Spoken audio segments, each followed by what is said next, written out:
Oi gente, tudo bem? Eu sou a Ana Lu e eu li A Parábola do Semeador, da Octavia E. Butler, com tradução para o português da Carolina Caires Coelho. O meu primeiro contato com essa autora, se eu não me engano, foi em 2018 e foi através do livro Kindred, Laços de Sangue, que foi o primeiro que foi lançado dela aqui no Brasil, também pela editora Morro Branco, que também traz esse outro livro e outras obras da autora, pelo que eu já vi. E eu me interessei muito pela escrita da autora. Eu tinha um certo pé atrás com ficção científica, que eu comecei a quebrar mais recentemente, e uma das precursoras disso foi a Octavia, porque eu gostei bastante do Kindred e eu fiquei curiosa para saber o que mais ela tinha para trazer. Esse livro aqui eu ganhei de aniversário da minha amiga Juju em 2018 e eu fiquei enrolando para ler porque eu queria comprar o segundo, é uma duologia, eu queria ler os dois de uma vez, e acabou que esse ano eu comentei isso com ela, ela me deu o segundo de aniversário, então eu li os dois seguidinho e hoje a gente vai bater um papo sobre o primeiro. Bom, aqui a Octavia não traz tanto uma ficção científica, ela traz uma distopia,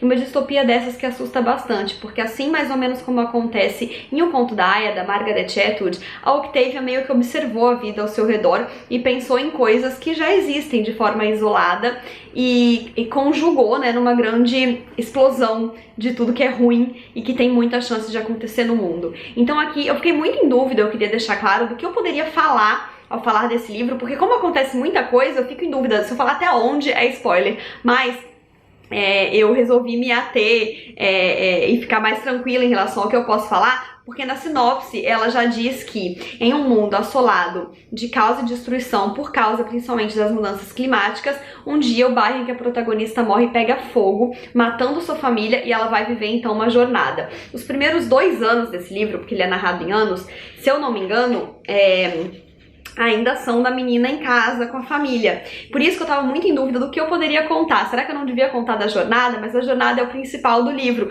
Quando a sinopse já fala disso, me senti um pouco mais tranquila. E é assim que o livro acontece então. A gente vai acompanhar a Lauren, uma menina que no início do livro tá completando 14 ou 15 anos, e a gente vai acompanhar ela através do seu diário. A Lauren, ela vive nesse contexto, né, em que os Estados Unidos tá completamente um caos, principalmente por conta das mudanças climáticas.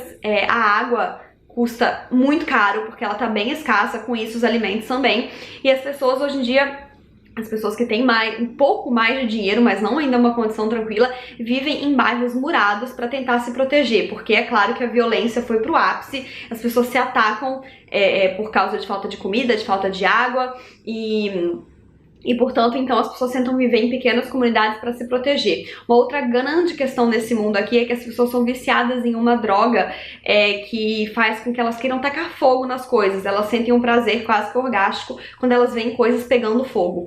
Então, quanto mais gente usa essa droga, mais o caos e a destruição vão se alastrando pela cidade, porque de repente casas aparecem pegando fogo. E uma outra questão importante daí, entra um pouco de ficção científica nessa história, é que a Lauren, a personagem principal que está nos contando isso, ela sofre de uma questão chamada hiperempatia. Então quando ela vê alguém passando mal, alguém com um corte, ela sente no corpo dela essas dores.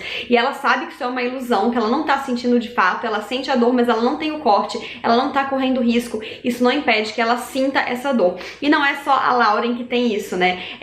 As pessoas que têm essa síndrome são chamadas de compartilhadores, e elas são ainda mais vulnerabilizadas pela sociedade, porque as pessoas sabem que qualquer pessoa que seja atacada perto delas, elas vão sentir igualmente. Então o pai da Lauren e a madrasta dela fazem de tudo para esconder sua condição, para prepará-la para lidar melhor com isso, lidar melhor com o mundo sendo assim.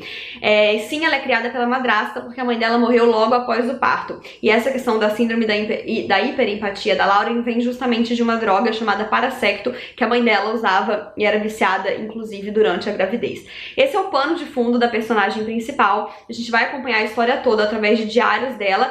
E nesses primeiros anos, assim, eu confesso que eu demorei um pouco a engatar na leitura, porque ela mostrava esse cotidiano ali naquele bairro murado, violência, ela mostrava da família dela, mas nada de muito interessante acontecia. A autora não vai dar nada mastigado pra gente, ela não explica como que foi que os Estados Unidos chegaram nessa situação.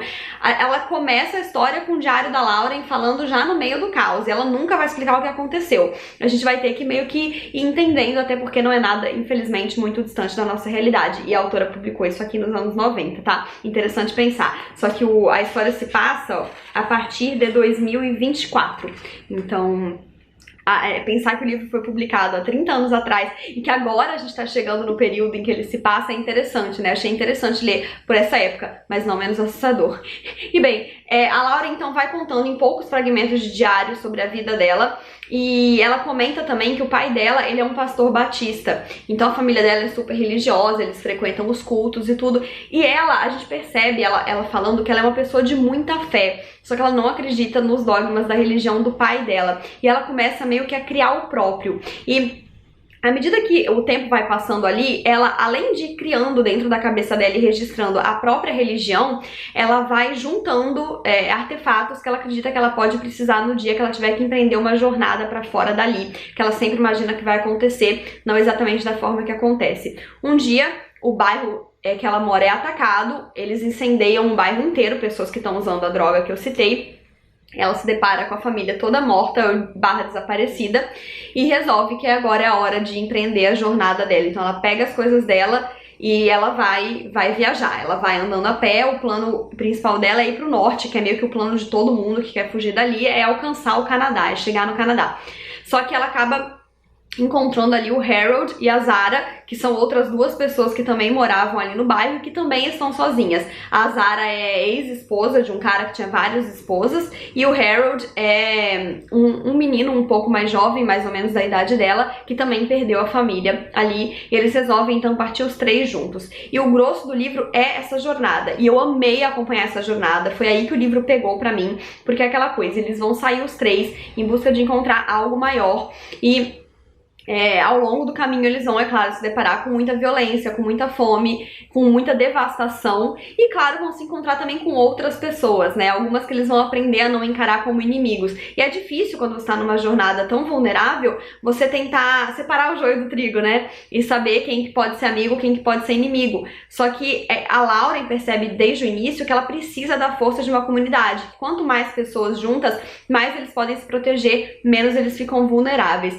Então eles começam a agregar pessoas que eles conhecem ao longo dessas viagens e vão formando aí um grupinho aos poucos, pessoas que eles conhecem em diferentes situações, mas que também, é claro, estão passando por apuros, e além deles viverem juntos em comunidade, buscando uma vida diferente, um lugar em que eles possam se assentar, a Lauren tem o tempo todo forte dentro dela essa religião que ela quer criar, que se chama Semente da Terra. E é muito interessante porque ela coloca o tempo todo que ela não criou. Ela fala, se uma pedra nunca foi vista, um dia um homem encontra aquela pedra, ele dá um nome pra ela, foi ele que criou? Não, ele só encontrou. Então ela fala que ela encontrou essa religião, que ela já estava no ar, e que foi ela que pegou. Ela não quer em nenhum momento ser a criadora dela. E ela vai escrevendo, então, também ao longo do livro, o livro dos vivos, o primeiro livro dos vivos, que é o livro mais ou menos onde ela coloca os dogmas e preceitos da própria religião.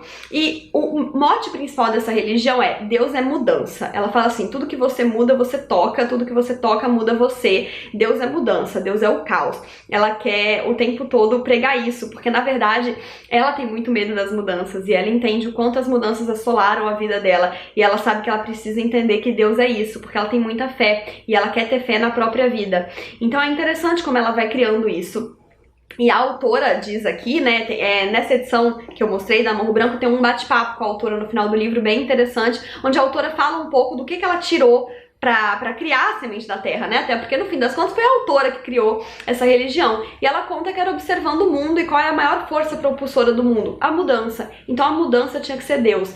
Então é nisso que a Lauren vai se basear. E é claro que ela quer que todas essas pessoas que estão com ela sejam o primeiro germe da comunidade da Semente da Terra. Só que algumas pessoas são totalmente contra e ela fala que tudo bem. Eles podem viver em comunidade sem que todas as pessoas façam parte da religião que ela tá criando. E aí também que vem o título do livro vem dessa criação, né? Porque a parábola do semeador é uma das parábolas famosas da Bíblia, em que Jesus conta a história, né, de alguém que tava com sementes e as sementes foram caindo pelo caminho. Muitas caíram na pedra e não semearam, muitas foram perdidas, comidas por bichos, mas 100 que caíram em terra fértil cresceram e semearam mais, e semearam mais, e semearam mais.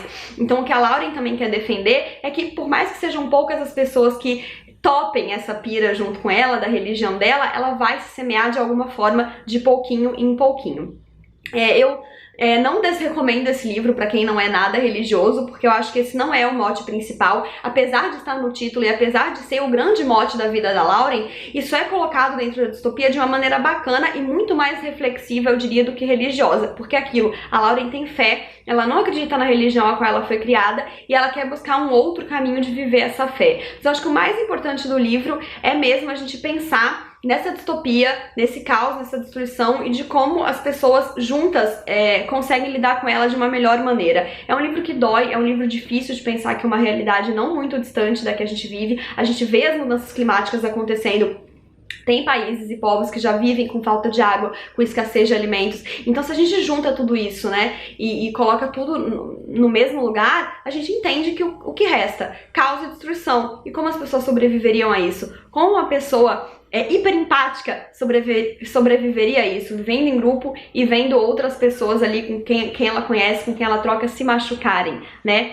Então, a autora ainda discute outras questões bastante sociais aqui, como a própria escravidão. Aqui a gente não tem a escravidão nos moldes da que a gente viveu aqui no Brasil na época da escravidão mesmo, mas a gente tem outras escravidões que também são bem atuais, como a escravidão por causa de dívida, né? Daquele empregador que fala assim, não, você pode trabalhar pra mim, morar comigo, e ao mesmo tempo que você mora comigo, você vai recebendo um salário que vai pagando a sua moradia. Só que o salário nunca é suficiente para pagar todas as dívidas que você tem com o seu empregador, que acaba virando o seu dono. Então a gente tem nesse livro alguns relatos de escravidão que tem mais a ver com esse formato, que a gente sabe que acontece muito por aí.